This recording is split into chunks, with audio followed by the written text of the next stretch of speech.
Biryani is a delicious and flavorful rice dish that is popular in many parts of the world. Here's a simple recipe for making biryani at home.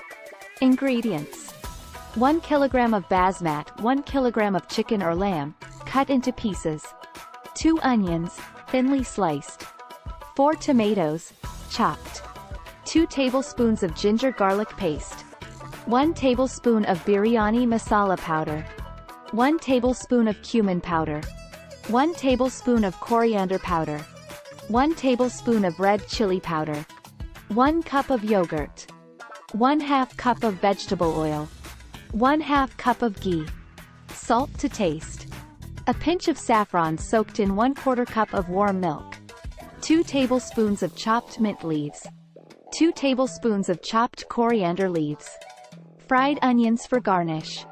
Instructions: wash the rice thoroughly and soak it in water for 30 minutes.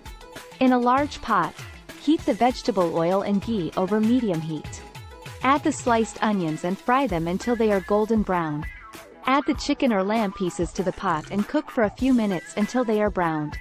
Add the chopped tomatoes, ginger garlic paste, and all the spices to the pot and cook for a few more minutes. Add the yogurt to the pot and mix well. Drain the soaked rice and add it to the pot. Add enough water to cover the rice, and then add salt to taste.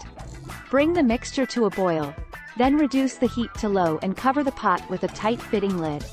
Cook for about 20 minutes, or until the rice is fully cooked and the liquid has been absorbed. Once the rice is cooked, remove the pot from the heat and let it rest for 10 minutes. Fluff the rice with a fork, then pour the saffron milk over it. Garnish with chopped mint and coriander leaves and fried onions. Your delicious biryani is ready to serve.